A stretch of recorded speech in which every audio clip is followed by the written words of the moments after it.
What's going on, guys? Welcome to the 9th episode here of the Your Fifth Friend podcast. For as you know, we are the combination of the 5 people that we spend the most time with, and we're here to be your fifth friend to hopefully provide you with not only the entertainment, but also the knowledge necessary to continue to progress as an individual and do good things. How are we all doing today? I'm feeling good. It's been a very productive week on my end. Definitely getting a lot of things aligned for our team. I'm excited to continue to grow what we have going on. Things are good on my end. How are things with you, Saman? I feel like a daisy. What does that mean? Floating? Just rosy, floating, cloud nine. Feeling cute? Nothing exactly. I'm feeling a little sexy today. White wife beater on deck, sunglasses in a room. Nothing wrong with feeling that way. I put a white t-shirt on today. Just I weren't came feeling into the sleeves. office with a white t-shirt and I looked at myself in the mirror and I was like, this isn't who I am. Luckily, I have a change of clothes here. And you just threw the standard uniform on, So the I had to sunglasses switch it out, indoors. put on my uniform, put on my hater frames. I'm ready to go. What do you got for us today? Talk to me. Yeah, so obviously, I mentioned in the last episode, I've been traveling quite a bit. I'm back in, to reality. And I think one of the things that, has been on my mind that I'd love to have a conversation on is like the work-life balance and being able to kind of, balance what your personal goals are, what you're looking to achieve from a business standpoint, what you're looking to achieve from a professional standpoint if you're an employee and wanting to grow. Like, how do you balance all that while making sure that you're doing the things that you want to be able to do in life? And I'm curious if you guys have had any thoughts on that topic, and I'd love to kind of talk about that more today. I have a ton of thoughts on this topic, but I'd like to break it up into subsections of who you are and what is relevant to you. You mentioned a couple of them. Sure. You have the 9 to 5. Let's say you're like a freelancer or you own a lifestyle business. And then let's say you're like a full-blown entrepreneur. Okay. I think all 3 of these have different merits. I think we all have different perspective on what each of these merits are. But let's start with 9 to 5 first.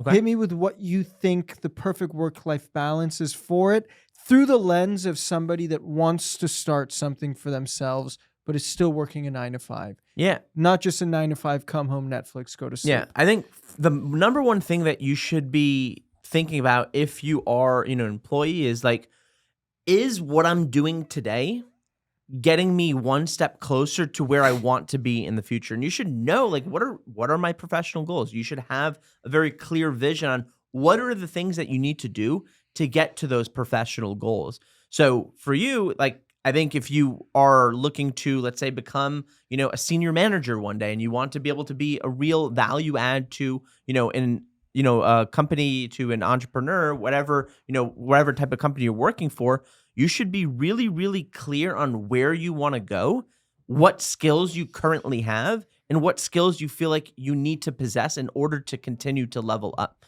That's one thing.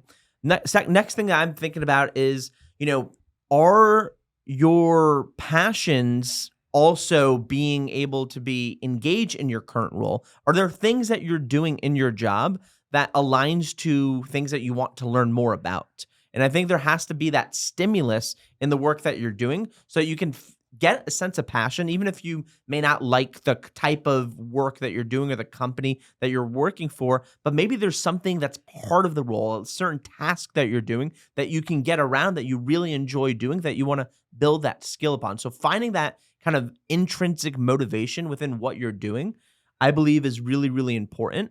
And then I think just outside of kind of the 9 to 5, what you're doing outside of work to continue to level up and making sure that you are spending time to, develop your skills. You're also spending time enjoying the things that, your hobbies, working out, traveling, whatever it may be, spending time to do those things, but also making sure that you have a clear sight on what your long-term goals are. And I think if I'm in that situation, those are the things that I would be thinking about. And that's kind of my 2 cents on that. When you're working your way up a corporate ladder, it's really shitty to define it as something so cut and dry, but you're really a piece in an assembly line that's a way larger machine than just you as an entity. What are you doing on your spare time to further grow in that ladder? Because the thing is, it's like you could be really good at something, but there's a lot of politics in corporate America or whatever job you have.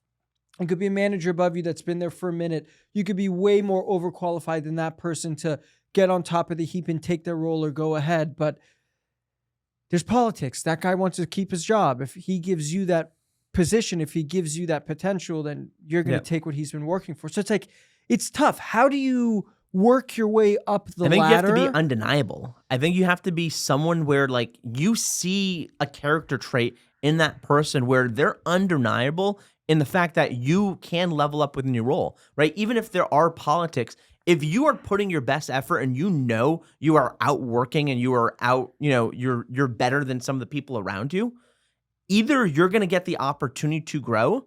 And if you're not getting the opportunity to grow and you're seeing that office politics, that's when you have to be able to think about making a lateral shift and moving to a company that will, really enjoy what you have to offer and can give you those opportunities to grow as well. Yeah, like I understand there's bureaucracy around like major large companies. I've never worked for one or anything like that, so I really don't know what it's like.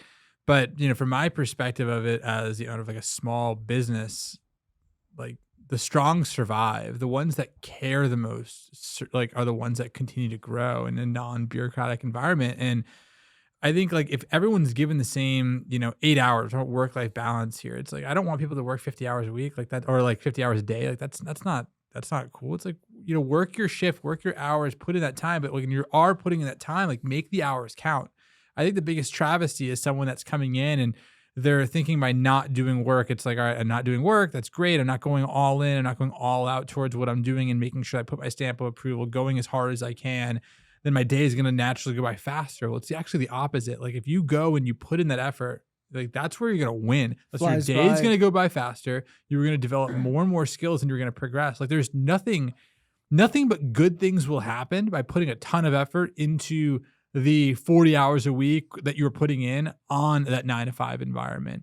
Only good things. Speed of day going by faster, you being noticed, you continuing to learn, you being more impactful. And it's the people that, one, go all in, go all out there, but two, make it known a little bit. You know what I mean? Have the conversations.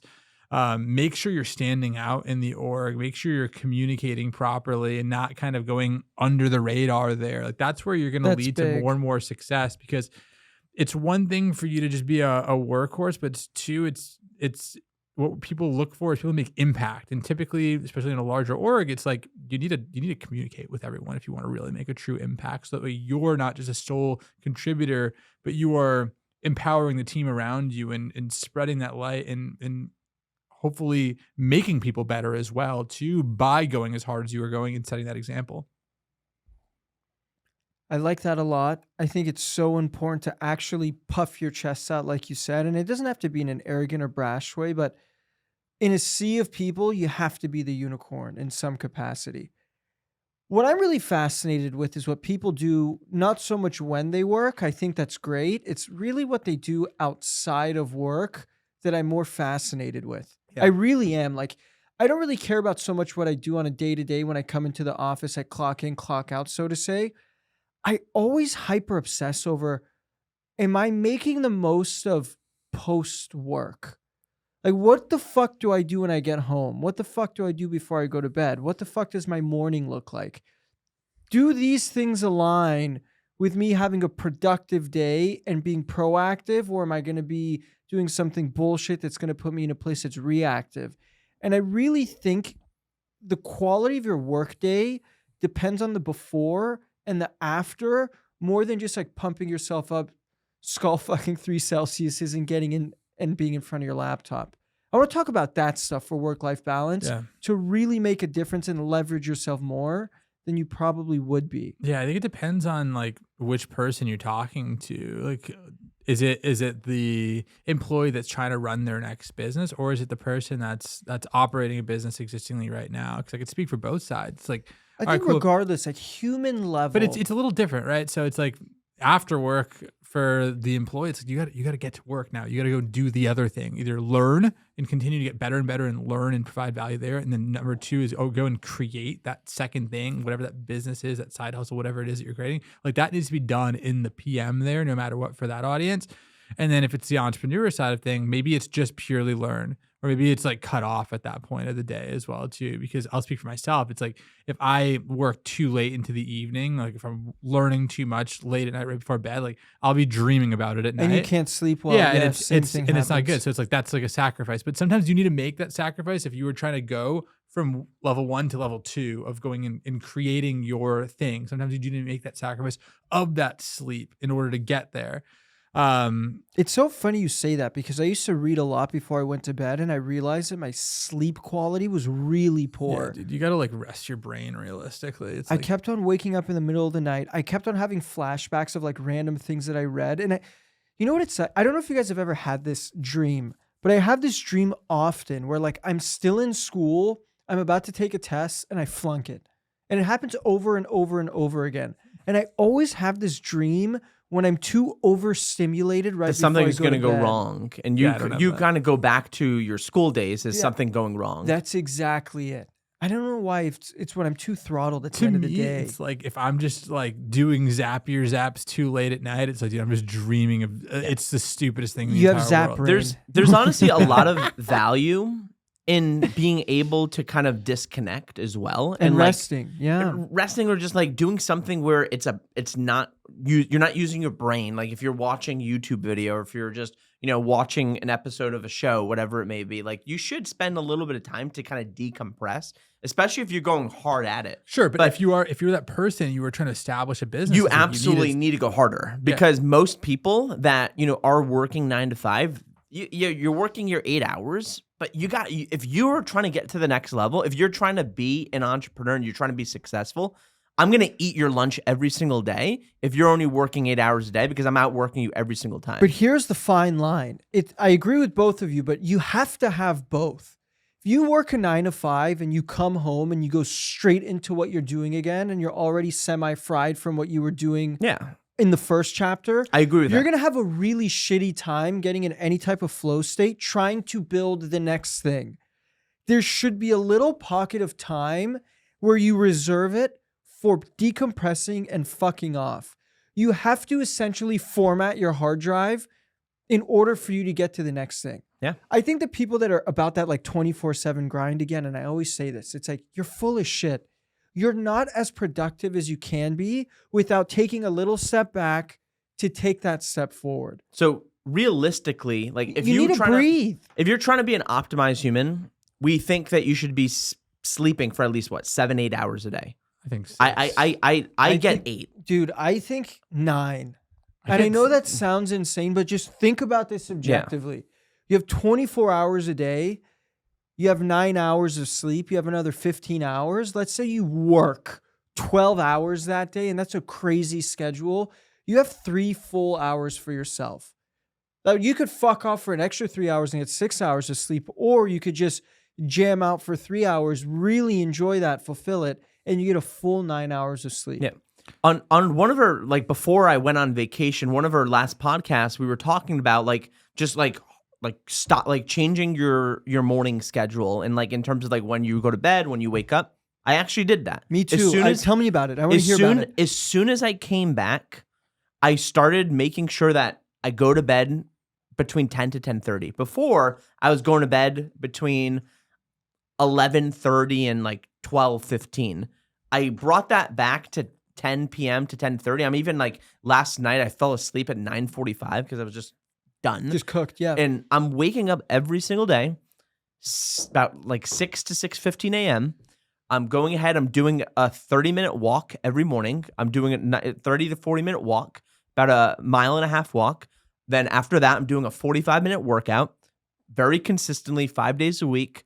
And it honestly allows me to be ready for my day. Feel like a daisy. Significantly better. And even beforehand when I still was working out 3 to 4 days a week, if I wasn't able to like start my day off, and I think honestly like the walk before the workout, it gets my brain going and even like ready and prepared for the workout. And that workout gets me prepared for my daily duties, when I'm starting work.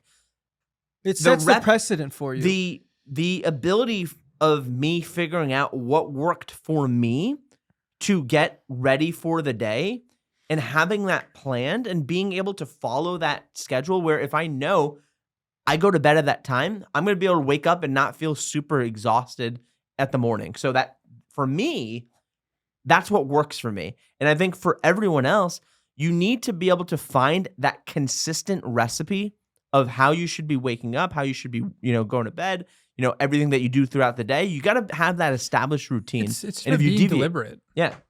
It's being deliberate with everything that it is that you're doing. And this goes from during work, going hard. You're deliberately going hard. After work, you were deliberately relaxing, or you were deliberately working on the thing. In the morning, you have a deliberate schedule to what it is that you are doing, which is going to prime you to be performing at a high level there. And then speaking of the goals conversation we're ultimately having, what goals are existent outside of the work schedule? Because it's one thing to be one unidirectional at work, but what about the 3 other dimensions that might be important to you? What about spending time with friends? What about spending time with family? What about travel? What about fitness? What about health? Like, what about those elements? And it's like, how do you stack those elements in a way together? So for instance, like for me, like I'm going to wake up very early and get 6 hours of sleep so that way I can get to the gym on time. And I know I'll be tired, but like realistically, you can force yourself to wake up. We have alarm clocks and things like that. And you will wake up when you go hard, you know what I mean? From there, I'm able to get out at 6:30 so I can then do the second thing that's important to me, not just the work goal, not just the health and wellness goal, but the family goal there, right? And the not family goal is I get to spend time with my daughter, with my How wife, long do you all get that to stuff. do that in the morning? 2 hours every single day, right? That's great. And then from there, I want to be like, all right, what else is important in the health side? All right, cool. Let's look at the health. Maybe I want to now, like, I find it very important to get more sunlight in the morning, for instance, right? All right, cool. Let's get that walk in, but we'll do it with the family now. And I already worked out, and let's drink coffee, get caffeine. So it's like these things are all stacking. And then it's like, all right, cool. Like, let's eat the same breakfast each day that I know is optimized for me and it's healthy. Cool. And it's like, I've now just inevitably stacked 4 or 5 things together. Not to mention the podcasts that you probably listen to while you're working out, if you're going on your walk. For me, I'm definitely listening to that while I'm working out. For you, I know That's great. Yeah, you're in class and you might not be doing that. Yeah, but I think that's something that I absolutely miss as well too, where it's like that workout or that walk, it's like you're getting that knowledge in, and now what are you doing? You're just pumping an extra hour of that learning in, and it's not happening once a week or once a month. It's happening every single day. And I think if you could stack those habits there to get all the good things just naturally flowing in, you are going to be so set up to be successful. Will you be successful? I don't know. That's now your actions there, but you are set in a good place. Do you guys know who Firas Zahabi is? No. He's George St. Pierre's head coach, infamous MMA coach. He was on the Joe Rogan podcast, and he had this philosophy around training that I think we could apply to everything that we just talked about. Here's 2 scenarios. Scenario 1 is you're the guy that comes into the gym that goes as hard as he can for an hour, but you only come 3 days a week. Mm-hmm. And the reason that you come 3 days a week is because you expended so much energy on those 3 days that you were there. You were always sore immediately after and all throughout the next day. So you need to go to the gym, take a rest, go to the gym, take a rest, so on and so forth. Then there's the other guy that goes about 70% every single day, but he's there 5 days a week, but he only trains for 45 minutes. The first one that trains for 3 hours a day might feel more fulfilled, but when you look at it from a time scope of a full year, you have 3 hours a week times 52 weeks, that's about 150 hours. Then you have this guy going 45 minutes a day, 5 times a week for a full year. Yep. That person's going to run laps around you all day and night. And I bet you anything, they're going to enjoy themselves more. Because they're not throttling themselves to 100 and redlining to a point where it's not sustainable. They're just enjoying the process. They're learning along the way, and they're a hell of a lot more consistent. And that person that's going at 70% 5 days a week and they've established that consistency, who's to say that they can't aim to go to 75%, right? As they kind of build that consistency and get better and better once they've earned that consistency. No, I agree with you 100%. But I think the moral of what I'm trying to say is people that try to do too much too quickly are always going to burn out. Yeah, I happen to be really guilty of that all the time. He always makes fun of me for it. I can't do anything in moderation, and what ends up happening as a result of that is absolute burnout. But if I just slowed down a little bit and I just made everything a little bit more realistic, I would probably be way better off. I think you're totally right. But I think like before even any of these things, it goes back to that statement Arman mentioned. Like, it's about being deliberate. And I think that not enough people are deliberate enough of what it is that they actually want. And I think that, like, I remember guilty myself, like early on, I remember distinctly having a conversation in a hot tub, and some guys like, and I was talking to him, and he said, you know, man, he's like, sometimes, you know, when you start a business, like you just get this tunnel vision, you just go and go and go.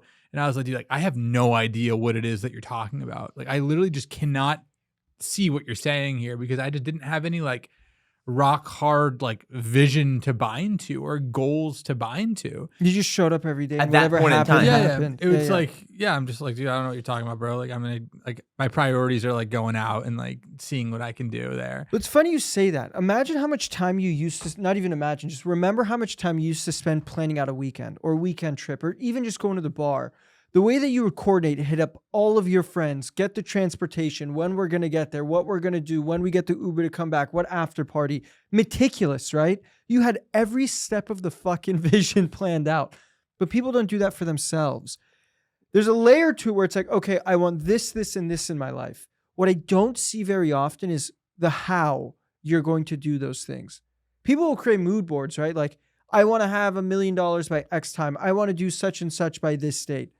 You need There's to like never the reverse how. engineer. Yeah, you don't reverse engineer anything. And you need to truly like visualize those elements. Like, I think that way you can really get and like visualize it step by step. Like, if you want to go and create something, start your own business, it's like, all right, cool. What are the actual 10 steps to get there? And what needs to go right for you to be able to make this jump off point to doing your own thing? And that way you can think through it and then you can make sure you're hitting and planning those milestones. Because sometimes maybe your idea to get there just ain't going to work out because you didn't think it through enough. You know what I mean? Like, that happens quite a bit. Yeah. A lot of people's ideas, unfortunately, aren't that good. And you should be validating your idea. You should see if there's a potential. and we're all guilty of it too. Yeah, no, for sure. Before we got to our success, we had several failures that we had to be able to overcome and learn from those lessons to get where we are. That doesn't mean every single person has to go through that, though. Yeah, I think if you just go if with a little bit of deliberation and some planning and modeling it out, like, listen, man, if you keep buying this product and you keep selling at that price and offering these discount codes and this many people are not actually buying it, it's like you're never going to actually have anything great here. But if we just took that time to model that out in the front end, that would have prevented 6 months, 9 months, a year at going after the wrong opportunity. Whereas if you can go and reverse engineer, you set a goal, you reverse engineer how to get to that goal. Yep. Step by step, and literally visualize each step of what needs to get done to get there. And then if it all makes sense and all pans out, you don't just tell yourself that it's going to work out, but you actually like really think it through and you see that this will work, then allocate the time and effort towards it, because it takes just as much time and effort to chase a shitty idea as it does to chase a good idea. So spend that extra literally 1 hour to model out if this is a good idea, set the goal, reverse engineer the path, and then now you have a game plan and a roadmap to follow.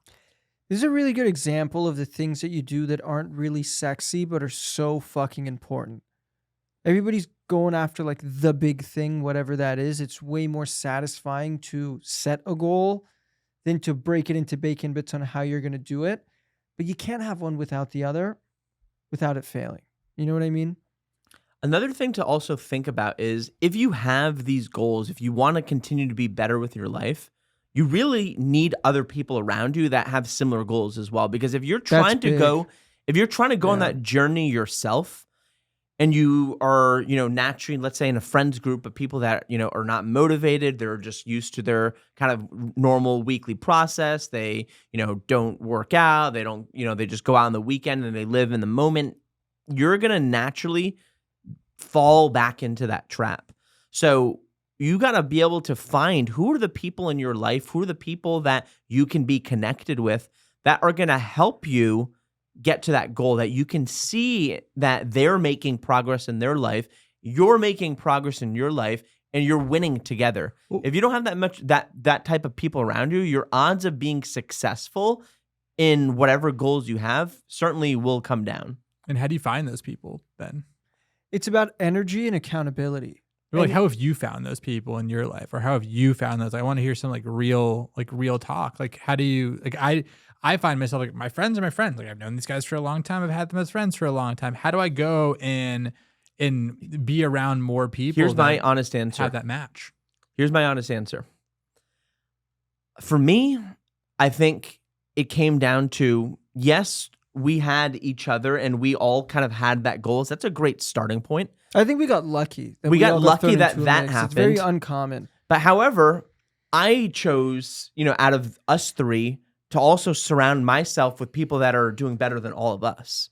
And I think being able to be in that community with other people that are really, really winning, in this example, being part of a mastermind group, I'm seeing people that are leaps ahead. And as a result, I'm starting to like follow and engage with people on social that are in that level and having conversations with them and being able to see what they're doing and learning from them as well. So you can do that virtually as well. You don't have to they don't have to be your best friends. They can be just people that you're following and engaging more often. So rather than, scrolling through all the Instagram models on Instagram, why don't you follow people that are doing shit with their life, and you're going to learn from them. And, that is going to allow you to pick up on those nuggets here and there that you'll be able to implement. So you can also get a lot of that by what the type of people that you surround yourself with in your life, but also the people that you're following and engaging with and watching, from afar as well.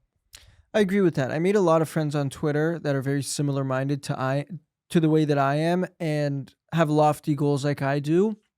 And it's really nice to be able to talk to them at a whim all the time, rather than having to go out to network with people and to see each other face to face, which I think is a beautiful thing. But if I'm going to be very candid with you, and I'm not knocking your mastermind or any masterminds, they're just not for me. Like, I don't like going into those rooms and listening to someone pitch me and feel like I feel too ClickFunnels-y. And I'm not saying, again, that that's how yours is like, just not my preference. What I would say is, if you go to, let's say, an event, you'll meet people at the event that you should take the time to like actually engage with them and like have further conversations. Don't let it be a one-time thing. Get in, let's say, one thing that I actually talked about in one of the, recent events that I went to with, I think it was at one of the gorgeous e-commerce events, was like, surround yourself with other kind of, let's say in our case, other founders, other entrepreneurs. Put yourself in like a, an SMS chat group and like just engage with one another. And see, I love that. Like, that's something like that's a way to take a, an in-person experience, and then from there kind of be able to continue that process more actively. So rather than just shooting the shit with people, why don't you also, talk about goals, talk about struggles within your business, things like that. Same thing can be applied. And let's go back to that 9-to-5er, right? That person that, they have their goals. Find other people that have similar goals with you, that want to, level up and be in that position, or want to start their own business one day. Find those people that are in the same position and rally around each other, support one another. Those are things that I think are important as well. It's just so accessible now. Like, if you have an interest, whatever that interest is, you could find a Facebook group, you could find a subreddit, you could find a pocket community on Twitter, you could talk to these people. It's really important to weed out the people that are jackasses and also the people that are too far ahead of you. As successful as someone may be, if they're so far ahead of you, it's not really going to be meaningful to you, because you're not, like, if they were to describe something to you to help you, it's different circumstances, right? But that's what I really like. Just like you said, have a group text with a couple people that you have found that you really trust. Stay in that group, talk to them, grow with each other. Energy and accountability are very important. I want to feed off of the people that are in my circle, and I also want the people in my circle to hold me accountable. Yep. I love my best friends to death. Just like you said, you grew up with them, you love them. If you ever go back to Boston, they're the first people that you're going to go see. Love them unconditionally. But you can't really relate to them on so many levels anymore. You know what I mean? Yeah. Especially when it comes to your goals. So you have to have, I think, two different pockets. This is the way that I think. I agree with you. Like, your business friends or your business peers, and then you have your day one homies. And it's not to say that they can't merge, or a couple over here can't be over here, but it's few and far between. It's a very unique circumstance. I think we all need to do a better job of it. still at the same time. 100%. I think there's a big opportunity. I think curated rooms, being in a curated room, it can be so valuable because these are relationships that can go an extreme long way when it comes to introductions, when it comes to getting questions answered, you helping them, you providing them intros, just value back and forth. And those things are things you couldn't pay for. You know what I mean? And you're having fun. And But you could to get in the group. Yeah, but you gotta still go above there and really build the relationships. But I think there's no replacement for those relationships being built and for you to invest in those conversations. And I think like for myself, as well as all of us here, I think there's a massive opportunity to go deeper there and create some of these more curated environments to allow you to progress, and just continue to level up. So how would you execute on that? Like, what are the things that you would do to achieve what you're saying is a good idea, which I agree with you. Like, what would you do there in that example? Yeah, I think a couple of different things. I think one, as you mentioned, like you could pay for it. Yep. So you can pay to be in a curated group. Cool. That makes a lot of sense and you can do it. But I think it's like when you are in there or if you're in that environment, I think it's just, or like at events or whatever it happens to be, I think it's really simple to just, like you mentioned, like create a group chat afterwards with some people. And then that becomes a massive relationship. Like you can't undervalue that. If you take a relationship from meeting once to then having follow-up conversations there, now it like has really formed to be something very, very legit. And now tremendous amount of opportunity coming. It's a very easy decision to make that conversation happen and actually make the next real conversation happen. But it does not happen enough. You know what I mean? Oftentimes I went to Boston. I probably have 60 business cards. I haven't looked at them, haven't contacted them, etc. I go to events all the time. I meet a ton of owners, ton of founders. Follow-up game could be stronger if I wanted to build relationships with certain people. I think it's just making the ask, just like anything else. What percentage of that do you think that was just transactional, where it's like, I can help you with something mutually beneficial and likewise? And what percentage of that is that you actually like the person and you want to talk and engage with them? I think it's based off your intent. You know what I mean? It's based off what it is that you want the opportunity to be. Like if you're like, I think it should be something that's not transactional. I think it should be something relationship built. As long as you get if there's a reason for the relationship to be there. You gotta set the ground rules as well. Like set the intention. Hey, like if we're gonna create this group, these are the things that we need to do. We need to make sure that we're supporting one another. There's an opportunity if you need something, someone in that group is looking to help them out at all times. You're not just there to solicit. You're not just there to ask for referrals. You're there to really solve and help other people out around you. So for our example, if we were being direct, let's say for us, maybe we want to surround ourselves with, other agency owners that are doing great things in the e-commerce space or in the SaaS space. There's a lot you can learn there. Right. And there's a lot that you can learn from all different types of people. That would be a direct use case for us. If you're, let's say, in a 9-to-5 and you're, aspiring to be an entrepreneur, maybe you should find some other people that are doing the same, or maybe they're in their early stages of starting their business and you can learn from them in terms of how they were able to transition and get out of that, 9-to-5. That's another example. Or they're building their brand for the first time right then and there after work. Like that's probably the strongest example you could ever get to, right? Those are some of the most committed people you can ever meet in your life. Their back's against the wall. They're putting all of their eggs into that basket. Yeah. But it's about making the ask, because if you don't make the ask, then nothing gets built out of it. Like, how did I meet Saman? I met Saman because I met him one time. This guy showed up to my house with 2 jackasses. In all fairness, the jackasses were invited there first and I got dragged along. So that's a reflection of you, not me. We love the jackasses, by the way. We love them. That's an absolute fact. There's more being said there that makes it more jackassery. But anyways, it's like, it's the act of, all right, cool. Had the conversation, met him, cool. Nothing happened there. Just cool. From there, I reached out to him afterwards and made an ask to build a relationship, right? And if it's like that question. The goal wasn't a relationship to start. The goal was a transaction to start, but it was in benefit of him and us. Yeah. So it was mutually beneficial. If there is something to be built, that's a good point to hold on to. Making the ask. It's about having that conversation, though. Oftentimes, people go to these events, they think something's going to happen there. They don't do any follow up. They don't chase the opportunity down, and nothing ends up happening. But it's the people that go for it and that chase the opportunity and make that connection and continue the conversations afterwards. that you can actually have a larger chance of building this network, building this success of people that are dealing with the same things that you are on a day-to-day basis, and that are going to be your partners to help win in whatever it is that you're working on, as long as your interests as well as goals are aligned with one another. Something to keep in mind too, people are a lot more willing to be friendly and conversational and share information than you may think. I know that's something that gets people to be really afraid and apprehensive of going out and reaching out to someone, but people are really nice for the most part. Yeah. And they're more like, if you ask me about something I'm interested in, I would love to sit you down, shackle you to a chair, and pitch your lights out. And I'm sure anybody that's passionate about something is going to be like that. But we're just afraid of the first You got to shoot your shot. the first move. It's like that with women. It's like that with whatever. It's like you just have to shoot your shot. But anywho, so building relationships is really great. We're talking about building stacks. I think this is a muscle that needs to be exercised just as regularly as anything else in your day-to-day to get to your goals, to get to your balance of whatever it is that you want in your life. You can't have one without the other. Now, we've talked about what you do before work. We talked about what you do after work. We talk about socializing with people and building your network. We talk about what it is that we want to do during work. How do you continue progressing and enriching what you have going on when you reach the next level?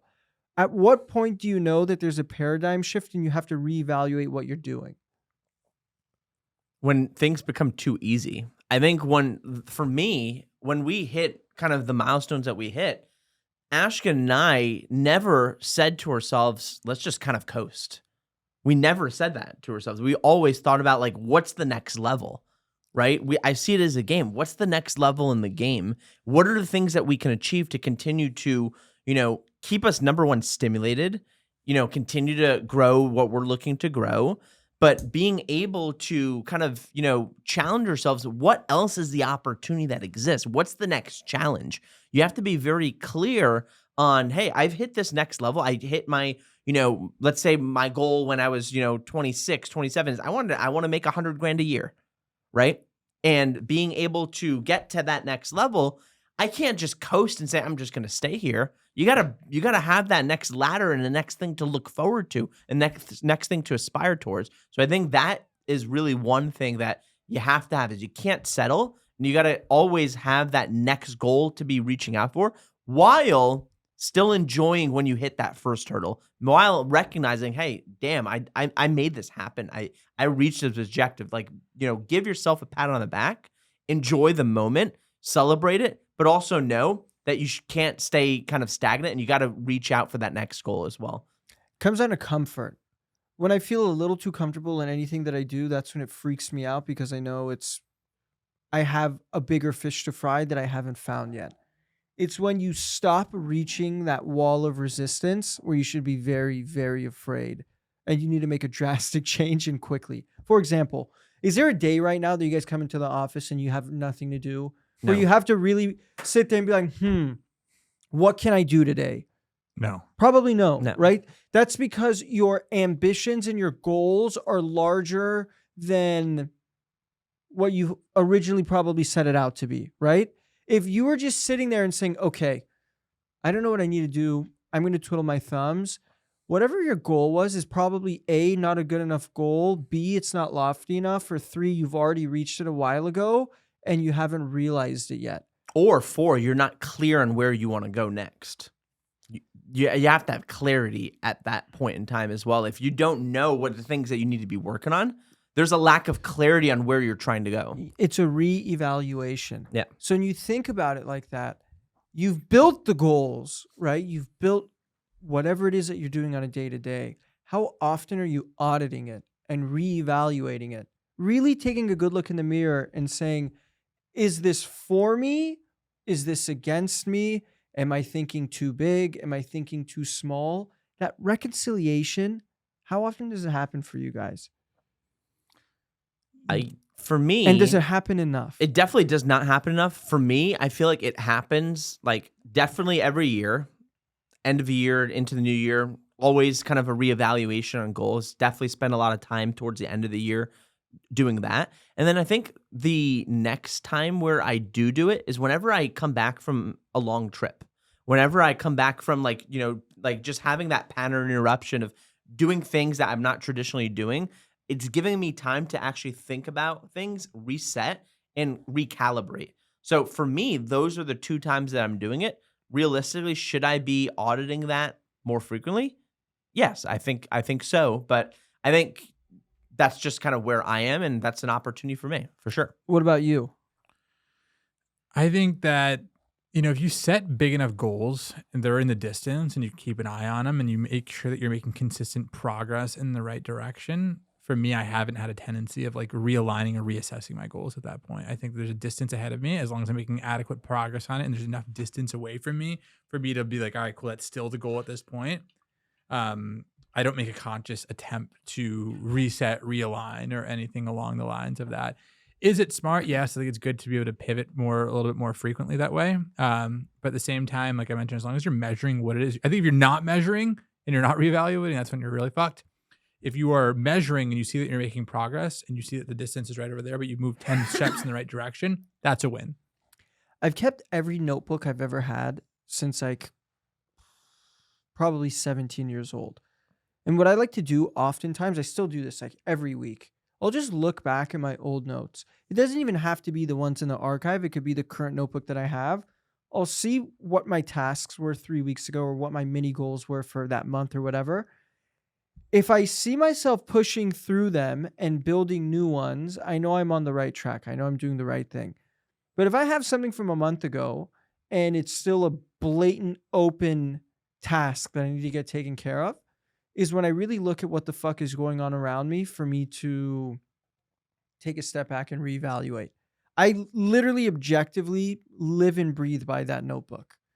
And it keeps me accountable for what it is that I wanted to do, how I've been living my life. And it really stems open a broader conversation with myself. Like, if I didn't reach this goal, or if I didn't even attempt to take a stab at it, first the question is, why, like, physically and tactically could I not do it?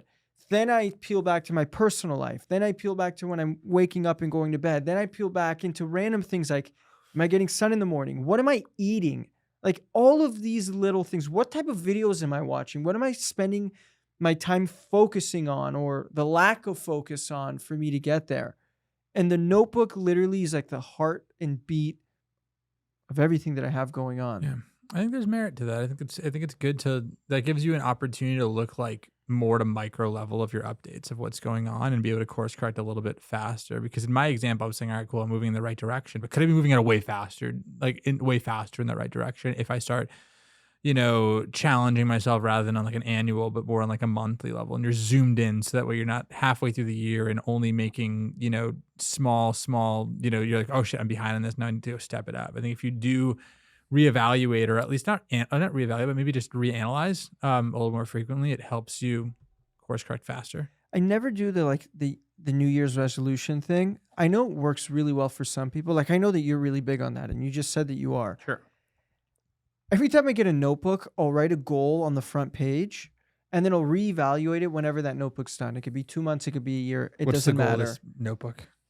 I had previous goals for audit on the notebook of like, by this time when the notebook is completed, I will have X amount of clients, X amount of employees. This is how much revenue we'll be doing. I didn't get anywhere near close to it. Yeah. I got farther than I had thought I would, but I didn't get to the goal. You took too many notes too quick is what happened. Maybe. Or I just ate too much shit along the way. And in Played all too much honesty chess. as well, for me, like the goals that I'm actually spending more time looking at is actually my personal goals rather than just kind of professional goals. I feel like that's already like we look at that like what's happening on a weekly basis, monthly basis. We know what's happening in terms of financials, in terms of how we're growing as a company, in terms of where the opportunities lie. I feel like we have a good vision of what's happening there. For me, when I think of goals, I'm really spending a lot more time thinking about like, what are my personal goals? What are the things that I want to be able to do outside of just kind of my day-to-day at, working, and things that I want to achieve for myself. And, I think that is also just kind of another question is people that are goal-oriented, they have to be able to, wake up and smell the roses every once in a while and really kind of understand how far you came, and understand that there's other parts of your life, as Ashton mentioned earlier, the family, the things that you really enjoy doing. How are you evaluating whether you're doing enough of that in, whatever kind of, goals that you have, or what kind of state you are in, whether you're an employee or, you're an aspiring entrepreneur, you're, an entrepreneur that's very successful. How do you look at your personal goals, and what are things that you do to evaluate whether you are doing enough of them or not? So what are a couple of things that you would want to do that you're evaluating as we speak? Well, I mean, for me, it's being able to continue to optimize my health. Definitely wanting to spend a lot more time on that. And I have been, making very, very good kind of, Steps in the right optimizations direction. there for sure. Sure. Better meal prepping, working out more consistently, walking more consistently, just kind of tracking that on a more consistent basis. So that's really been good, being able to be, follow that momentum. That's that. I think things that I still want to get more clear on, like what are the other hobbies that I want to be able to do? What are some other things that I feel like I would enjoy doing? Certainly traveling and, going out to places and trying new foods, things like that I enjoy. But what else can I add to that list? What are other hobbies that I feel like I would enjoy that maybe I haven't tried enough? What have you come up with? I'm still in the thought process right now. Like You get to name one just off the tip. I think one thing that Ashton we talked about is like I would love to have like a house in Lake Tahoe, or just like a house in a different location where I can just go and do different things in a different environment. So that is definitely another personal goal of mine, is being able to have that. But what would be the things that you would do? Like I would say, being able to get on a boat on the lake and just kind of have some fun kind of outdoor activities, and being able to do more of those outdoor activities in different environments. That would be one thing. Skiing god. Skiing, okay. What about you? So let's say you get the house in Lake Tahoe, you get the boat. What else? Like on that trip, dude, I'm getting a fucking RV. I'm going to camp my ass off, build massive fires. That's the life, man. Just live the outdoor, grilling it up, live the outdoor life. As far as like overall goals go for myself, it's like the work stuff is one piece of it, but I mentioned there's multiple dimensions of it. There's so many different dimensions of it. There's the health side of it. Cool. Working out, challenging myself there. There's just like human optimization in general side of it. There's the family side of it. There's the friend side of it. There's the network side of it that we just spoke about there as well. Then there's the work and the financial side of it. Like it all kind of combines and layers in. Yeah. It's but like, what are you currently working on now? Like we know that Arman is really focused on his health. He wants to find new hobbies. He wants to enjoy more on his downtime. What are you actively thinking about right now? Myself, also the health side of things and the spending time family-wise side of things are like the two big ones that I'm spending a lot of time focusing on optimizing, like allocating more time, more effort, more cool things, more memories there, I think are like the piece of the puzzle on the family side that I'm always looking to optimize for. And then the health side of things, like how do I continue to get better and better with that, or remain consistent with that, or whatever it happens to be. What does better look like? How do I continue to get better and progress there? I like what you said. What does better look like? You're defining what better looks like, both of you, as we speak. How about you? I know this is going to sound so stupid, but I want to shoot more guns. I want to shoot more guns. Ever since I moved into the new spot, I've been outside in the backyard all of the time, just soaking in. Like even laying out and just like, what are you doing? I'm legit just soaking in the sun. I could have a laptop next to me playing chess. I could be hanging out with my dog. I could be enjoying some time with my girlfriend, whatever. But just love being in the sun. I've realized how better I feel when I'm in the sun. So spending more time in the sun. Yeah, dude, you just gotta move to Florida, man. Just be one of those leather guys on the beach. Can you see how I look right now? I'm 94% there. I'm right at the cusp of being a Floridian. If you just are made of leather, guns out, literally and figuratively. One on both hip.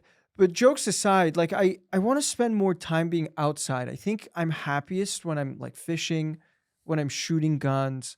I love cooking outside of a fire. Like those are the things You know, it sounds so small. Just hillbilly shit. But like me Speaking of cooking, me being a redneck is like my favorite thing ever, and I want to spend more time being a redneck. I agree with that. I love redneck life as well too. I was at the beach going for a walk, saw some dude freaking spearfishing again. This time, Spearfishing? spear gun. You just watching him, how good did it make you feel? Did Where, you like, feel dude, more This guy was kind primal? of half-assed. I saw a guy before with scuba tank. This guy had a snorkel.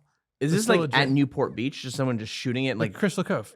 Oh, okay. Yeah. This guy fucks, I'm Yeah, sure. And it's he's living sick. his best life. And he brought his wife and his daughter there and his son there, and they were watching from the beach, and he was just snorkeling, just killing fish left and right, ready to eat them. Did he land? This hit a guy couple? didn't catch any. I've seen the guy scubaing that caught like 3 or 4 of them. Gnarly Nice. stuff. But it's like, I'm a big fan of the hillbilly shit like that as well too. Like I love like fished once, sick, great times. We failed, but Failed we'll get a miserably. good one. I don't need to. It's not about the catch. It's about the journey. Building fires, cooking over the fire, like that type of stuff. Like going on the bike, going on the boat, whatever it happens to be. Like I'm just a hillbilly as Boats well. are fun. They're the best. They really are the best. Guns are cool, but like You got to shoot a little bit more, and then you'll get more inept to what's going on. I think all of this to say it's funny. Like all of us have one commonality, and it has to do with being outside in some capacity. So what's the verdict? What's the challenge and what's the ultimate by end of the year challenge that needs to be conducted? For me, Like the combo, what's the all 3 of us challenge? Like if that's the verdict, what is the thing that we're going to do? Is it I don't have. go hunting and shoot down a deer? No, that's sad, man. Like what do we got? Why is that sad? But what if you do that and you replenish your family and friends with food for a year, and you don't go out and buy Cool, any, like I guess what's the more like I don't know if that's a goal. what's what's the like better thing to hunt down? Like, it's overpopulated. Like how do we get one of those? That's a hillbilly motion that I can be a part of. we moved to Big Bear. You don't gotta move. No, we have to. You could just go on a trip. No, but what if you moved there? I wouldn't want to move Yeah, out of dude. where we live right Even now. like what we're talking about right now, I don't want to sidestep too much, but like, you guys have seen the Bill Gates documentary, yeah? Don't give me blank faces right now. Oh my God. I know he goes to the woods and reads books. That's what I'm Yeah, getting yeah, at. okay, Yeah. okay, yes. This dude takes a little like boat plane. I thought you were gonna hit me conspiracy theory. No. There's a whole dude. If you want me to open up about No. Bill No, Gates we're good. conspiracies, We're good. yeah, I figured. This dude goes and takes a little boat plane in the middle of the woods in Washington somewhere and just fucks off for a and week. reads like right. He doesn't he read but he doesn't do nonstop and cool brings his shit. sodas. He just reads all the time and drinks Diet Coke. But what I'm saying is, it's like the way that this guy hits his peak performance is by just fucking off in the woods. Innately, I want to be doing a lot more of that. Listen, it's cool to go on a vacation where you go to Cabo and you go chill out at the beach and you go whatever, like go backpacking through Europe. I think just a weekend in the woods. No, for sure. is I would love to do so more of that. fulfilling. Yeah, building a fire and staring at the stars. It's the best. I think it's because is it primordially? Like it's part of your primate being, the monkey in us. Like that's what we want. And I think it's also easier to do that more consistently For than sure. going on a big trip. For sure, It's for sure. something that you For can sure. get those dopamine rushes. You can do it more What- consistently. What is the end of 2023 primal goal? I'm going to tell you right now what my best case scenario looks like. And No, this is it's what you are going to do though. I'm telling you what I'm going Let's to hear do. it. It's going to be eating more steak. It's You already gonna be- eat steak 5 No, times a week. I know it's even more steak. I agree. It's even more sun. It's exercising more, which I'm going to be very honest. You guys know that I never exercise, but that's in there too. Okay. Sun, sleep, steak, and it's to be more present with my loved ones. And I've been doing a really good job at that now. I see my mom a couple times a week. I talk to my dad every single day. I see him a couple times a week. When my girlfriend and I are together, we're really together. How about with your brother? Oh, dude, now that he has his license, we've been seeing each other so often. It's incredible. Good. My brother's Okay. 16 years old, by the way, for context. It's just doing, you know what it is? It's doing more of the simple things. There's so many complexities that I have at work that just drill my brain.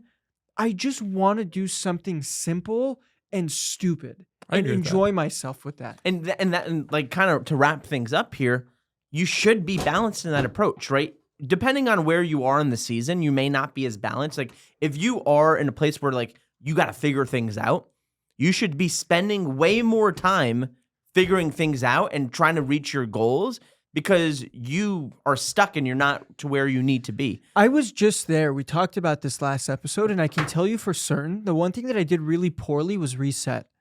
I could have had a way clearer lens in a time of intensity if I took a baby step back. I think doing these things that we talk about are more necessary when you are in the thick of the fight than when you're not. Because you need something to take your brain off of the madness of what's ensuing to bring you back in the fight even harder. Yeah. I really believe that. Yeah. So the balance of the work life for me is if you are consistently enjoying what you're doing, you don't need to take these big breaks. These little micro resets will do you far better than like taking off a 3-week trip, which I still think a 3-week trip is incredibly necessary and you should absolutely enjoy it.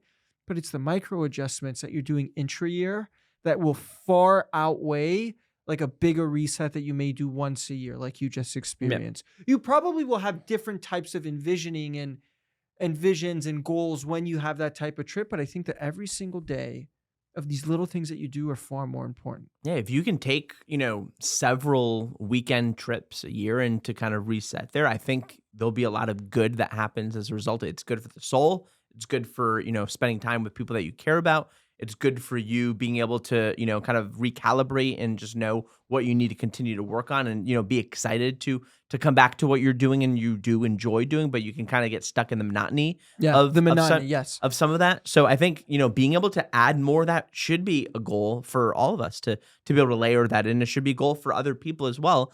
But I think for people that are looking to get to that next level, let's say they are looking to start that business, realistically, you got to stop going out on the weekends. You got to be able to actually spend way more time after hours during the weekend to focus on your dreams. I agree.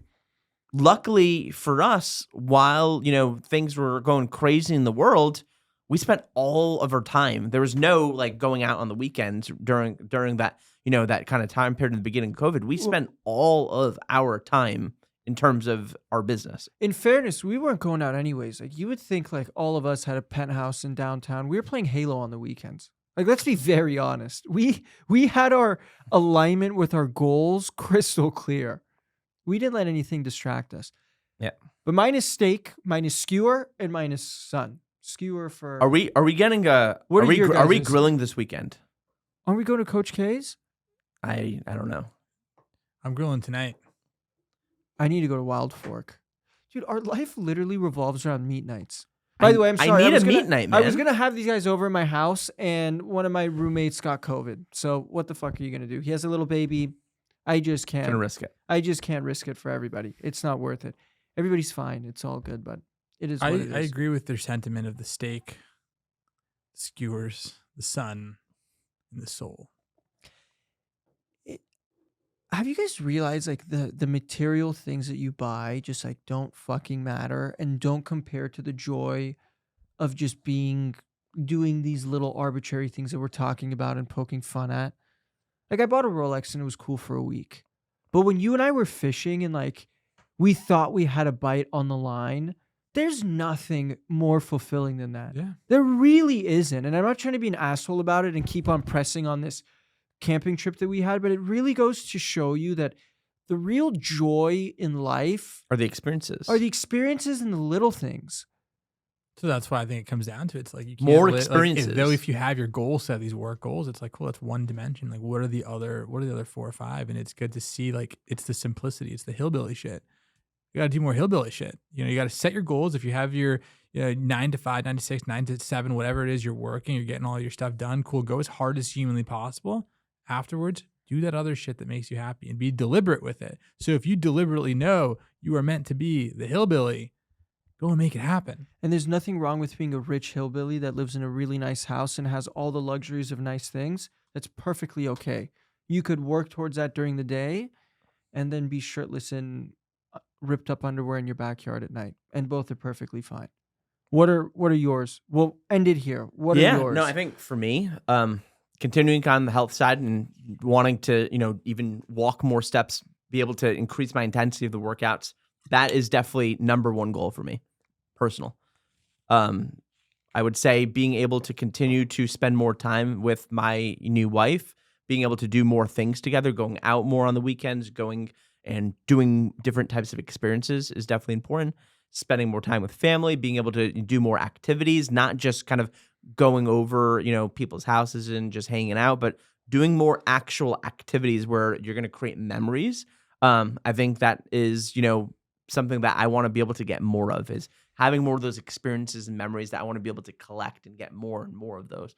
I want us to identify one specific action that we're going to take before the end of the year to get to where we want to be. One very specific thing. I'll start off. I want to have a fishing trip somewhere not in California. It could be in Alaska. It could be in Colorado. I could go to Mexico, but I want to take a weekend fishing trip. That's mine. I'm down for that the weekend fishing trip, as long as it's like a sick location, like a Wyoming, Like a Jacksonville. Jackson Hole. Or Jackson Jackson Hole, Hole, yes. yeah. Where's you gotta- Jacksonville, Florida? You gotta like compound them. You know what I mean? It's like, all right, cool. Like, what is like I can't fishing see. is one element of the hillbilly life, but it's like you can't make steak on a boat. So it's like you gotta go to Wyoming. You gotta go to Yellowstone. You gotta go and freaking hunt that fish with a spear gun, make a fire, cook the steak, be outdoors, do it all at the same damn time. Okay, so this is the reverse engineer. We're showing you how to do this in live time in practice. You want to be in Jackson Hole, Wyoming. You take peyote, you get a spear, you go underwater, you kill it, you come out, you build a fire, you gut the fish, and you cook the fish at night with all the stars out. You just casted that vision. Yes, Right. so that's the very specific, here's the goal, here's the how. What's yours? Got to think about this one here. So, We merged ours, by the way. I'm Yeah. in agreement with yours. well, Development. all right. So for me, I feel like I just like one thing that I would love to do is I want another trip this year, and I would like it to be not like a crazy long trip, like maybe a 4 or 5 day trip and go to Cabo and like be able to go there and do things that I may not traditionally do on a trip, like, get my own boat and like control the boat and like actually be the captain of that boat.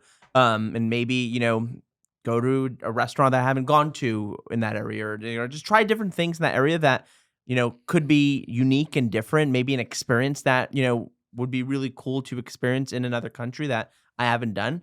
I feel like it's still like for me, like one big thing I want to do is still continue to travel and go to different places, but do it more consistently. So I guess I'm not as clear as what I would want to do. I just know that like a 4 or 5 day trip where I can be outdoors, where I can like, I think the boat and actually like being the captain of that boat would be a cool thing that I've never done, that I would say is a tangible thing that I would like to do. So I'll kind of leave it at that for me. What we have come to learn out of this are a few very simple principles that I will go over with everybody, and then you can sign us out. Number one is be intentional in what you do. Don't just have the goal. The goal is to expand on it, to define how you will do it, so you have a clear path, or rather, as clear of a path as possible to get there. Second one is don't do anything to redline yourself on your journey. You'd much rather be the guy that's in the gym for 45 minutes, 5 days a week, than the guy that's going to be there 3 days a week for an hour. So have your consistency and be deliberate in what you're doing. When it comes to your goals, don't just stack what you want to do at work. You want to stack the day before work and the night after work, so you have a full-fledged 24 hours where you could be proud of what you're doing. And the last thing is, and it's the balance part of it, take some time to be out. You want to work on your fitness, you want to get sun, you want to eat well, and you want to leverage all of your hard work into experiences rather than materials. I think that'll apply to anybody. The 9-to-5 guy, the guy that has a multi-billion-dollar company, and the guy that's just starting out, that's getting their feet wet and is building some momentum. So long as you have those components in your life, You can bob and weave your amount of hours. You can bob and weave your amount of experiences. You can bob and weave your amount of exercise and everything else in between. It's all variables that you could expand or detract like an accordion.